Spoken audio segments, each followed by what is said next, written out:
Assalamualaikum warahmatullahi wabarakatuh. Saya Krisna Ditya Kusuma akan mempresentasikan atas jawaban dari UTS Ganjil mata kuliah analisis dan visualisasi data. Nomor pertama yaitu pertanyaannya, berdasarkan pemahaman Anda, apa yang Anda ketahui tentang data analytics dan bagaimana tren dari data analytics khususnya di Indonesia?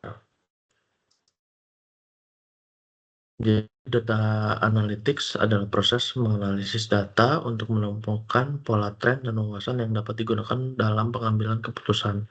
Teknik ini menggabungkan statistik, teknologi, dan algoritma untuk mengolah data mentah menjadi informasi yang bermanfaat. Di Indonesia sendiri, data analitik berkembang pesat, terutama di sektor bisnis, pemerintah, dan teknologi.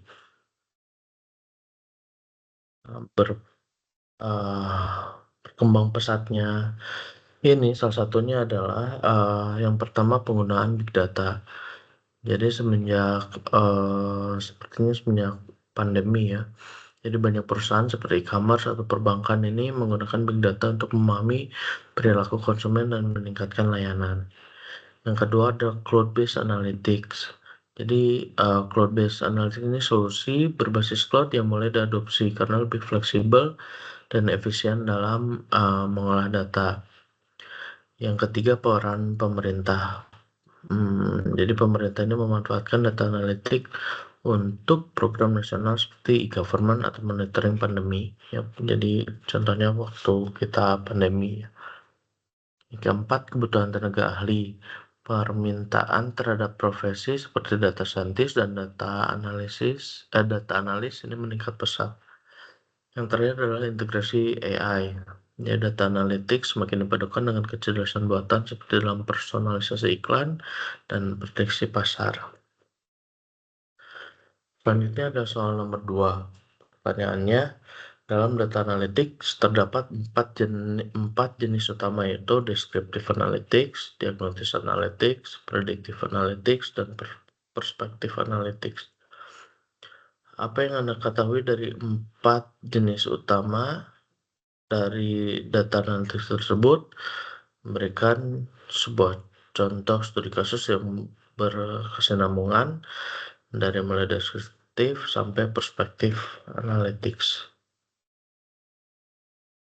Nah, dilihat dari diagram, di sini ada sumbu value ke atas dan difficulty atau kesulitan itu ke kanan.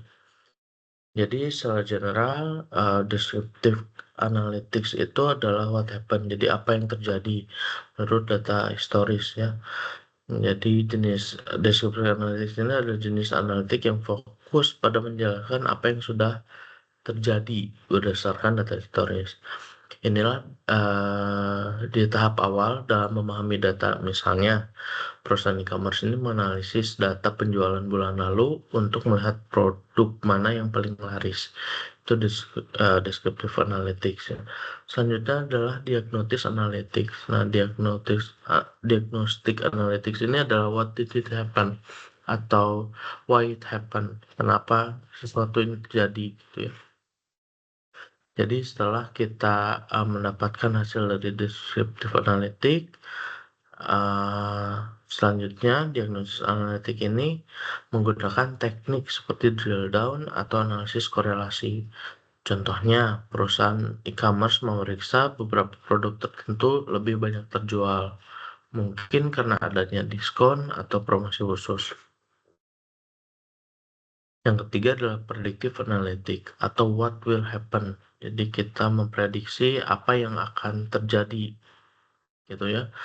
Jadi predictive analytic ini digunakan untuk memprediksi apa yang kemungkinan besar akan terjadi di masa depan dengan menggunakan data historis dan algoritma machine learning. Sebagai contoh, perusahaan dapat memprediksi produk apa yang akan memiliki permintaan tinggi di bulan depan berdasarkan tren data sebelumnya. Nah, yang terakhir ini perspective analytics. Jadi how can we make it happen? Jadi setelah kita memprediksi bagaimana cara kita untuk si hasil prediktif ini dapat terjadi gitu ya. Keterangannya jadi perspektif analitik ini tahap akhir ya, yang memberikan rekomendasi tindakan berdasarkan data dan prediksi. Kalau kita menyambung dalam kasus e-commerce, jadi perusahaan dapat memutuskan untuk menambah stok produk tertentu atau meluncurkan kampanye promosi untuk meningkatkan penjualan produk yang diprediksi akan populer. Nah, studi kasus yang berkesinambungannya adalah yang pertama, descriptive analytics. Di descriptive analytics ini kita menganalisis data penjualan bulan lalu untuk menemukan produk yang paling laris. Jadi dari hasil data penjualan nih, apa nih kita produk yang paling laris gitu ya. Selanjutnya diagnosis analytics gitu ya. Setelah kita mengetahui produk yang laris, ini kita mencari tahu kenapa sih produk ini laris gitu.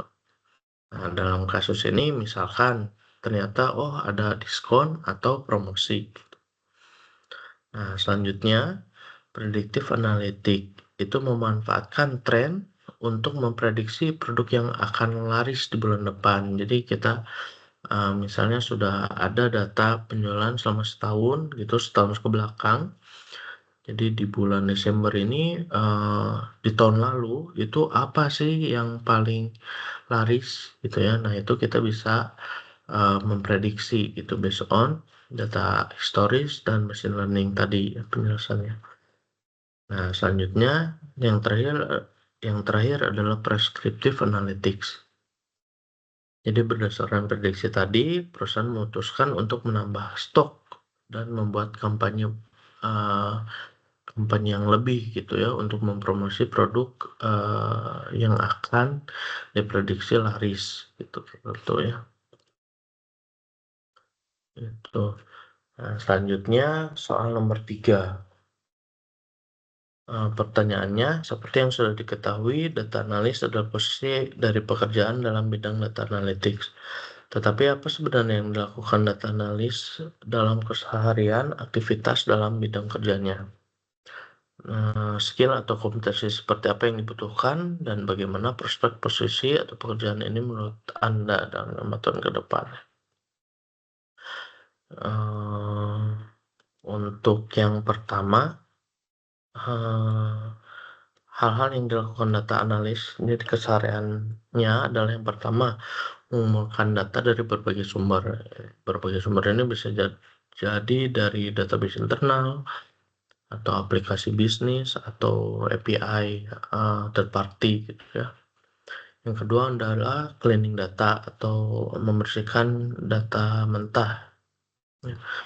Jadi setelah kita dapat datanya, kita mengecek gitu, menghilangkan duplikasi atau kesalahan. Misalnya ada duplikat gitu ya, kita bersihkan, atau ada yang nol, atau ada yang kosong, blank gitu, kita bersihkan sehingga analisis ini menjadi lebih akurat. Yang ketiga adalah menganalisis pola dan tren. Ya, jadi ini menggunakan tools seperti Excel, Python, atau SQL gitu untuk menjawab pertanyaan spesifik dari tim bisnis. Yang keempat, membuat visualisasi data seperti dashboard dan grafik. Itu terusnya ini bisa Power BI, Tableau, atau dan sebagainya. Untuk memudahkan tim lain memahami hasil dari analisis ini. Yang terakhir adalah berkomunikasi dengan stakeholder, menjelaskan hasil analisis dalam bahasa yang mudah dipahami oleh tim non-teknis. Nah, selanjutnya adalah skill atau kompetensi yang dibutuhkan. Ini ada 4 ya, ada teknis, analitis, komunikasi, dan pemahaman domain bisnis. Ini juga yang menurut saya sangat penting ya untuk pekerjaan data analytics ini. Yang pertama adalah teknis ya. Ya, menguasai tool seperti Excel untuk mengolah data gitu ya, SQL untuk query database, Python dan R untuk analisis lebih mendalam atau machine learning gitu ya yang dibutuhkan. Lalu pemahaman statistik juga untuk menarik kesimpulan yang lebih valid dari sebuah data ya. Yang ketiga, kemampuan menggunakan alat visualisasi seperti Tableau, Power BI, atau Google Data Studio. Yang kedua analitis. Analitis ini mampu dari data yang telah diolah gitu, yang dikumpulkan, itu mampu menemukan pola dalam data dan menghubungkannya dengan masalah bisnis. Kedua adalah berpikir kritis untuk memberikan solusi berbasis data. Yang ketiga adalah komunikasi. Kemampuan untuk menyampaikan hasil analisis secara jelas dan meyakinkan kepada tim yang kurang familiar dengan data. Dan menulis laporan yang ringkas tapi mencakup semua poin penting. Dan yang terakhir adalah pemahaman domain bisnis atau domain knowledge. Misalnya dalam e-commerce, memahami bagaimana data pelanggan dapat membantu meningkatkan penjualan. Karena balik lagi jika kita sudah menguasai teknis, analitis, komunikasi gitu, kalau kita masih kurang dalam pemahaman domain bisnisnya, kadang bingung nanti mengolahnya, tujuannya itu seperti apa, gitu. Nah, untuk prospek data analisis dalam 5 tahun ke depan, jadi menurut saya ini permintaannya ini sangat meningkat ya. Perusahaan semakin menyadari pentingnya kebutuhan berbasis data, karena semakin lama suatu perusahaan itu datanya akan semakin besar gitu ya. Jadi memang dibutuhkan orang untuk mengolah data-data tersebut. Jadi di masa depan posisi ini akan semakin dibutuhkan di sektor seperti teknologi, keuangan, kesehatan, dan manufaktur.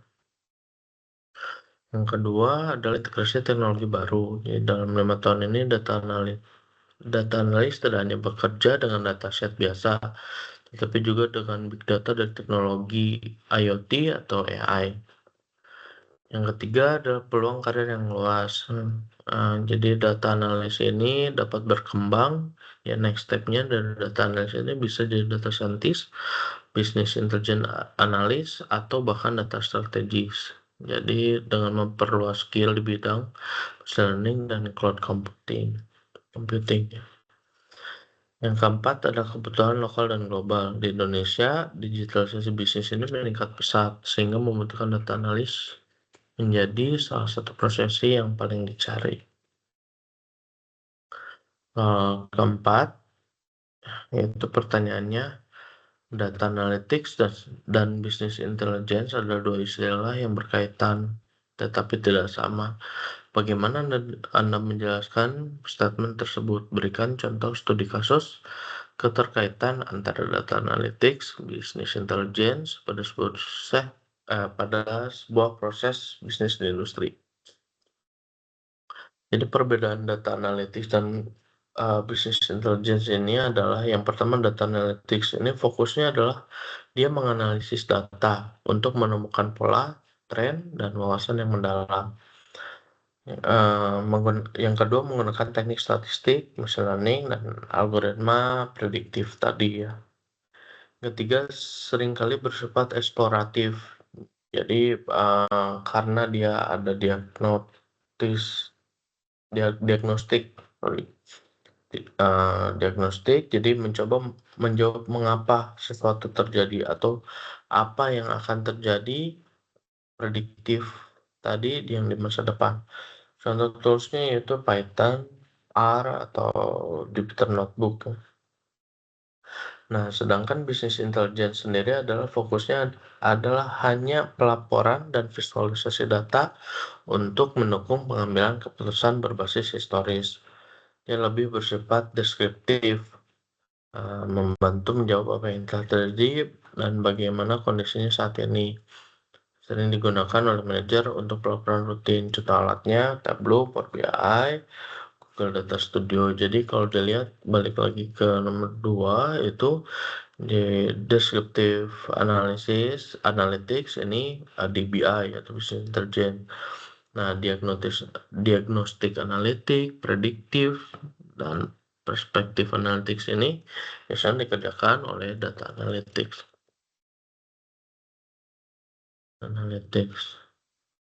Nah, kembali ke soal nomor 4.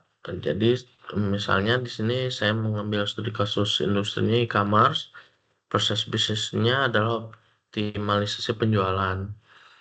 Jadi untuk bisnis intelligence ini tim BI menggunakan Power BI untuk membuat laporan penjualan berdasarkan data historis seperti produk terlaris, wilayah penjualan terbaik, dan tren penjualan harian. Kedua, laporan menunjukkan bahwa penjualan di wilayah Jabodetabek meningkat tajam selama akhir pekan dibandingkan hari biasa. Nah, langkah selanjutnya yaitu oleh data analytics, yaitu tim data analytics menganalisis mengapa penjualan meningkat di Jabodetabek selama akhir pekan dengan menggunakan pattern. Ini ternyata tim menemukan bahwa penjualan dipengaruhi oleh yang pertama promosi yang berlangsung selama akhir pekan, yang kedua lonjakan traffic aplikasi e-commerce pada jam tertentu seperti sore hingga malam hari. Yang kedua, mereka juga menggunakan algoritma prediksi untuk memperkirakan bahwa penjualan akan terus meningkat 15% jika promosi diperluas ke wilayah lain. Nah, implementasinya, jadi berdasarkan laporan BI dan hasil data analytics, perusahaan memutuskan untuk memperpanjang promosi ke wilayah lain selama akhir pekan berikutnya, khususnya Bandung dan Surabaya. Nah, laporan BI ini digunakan untuk melacak hasilnya nanti, sementara data analitik digunakan untuk menyesuaikan strategi promosi secara dinamis. Berikut presentasi dari saya.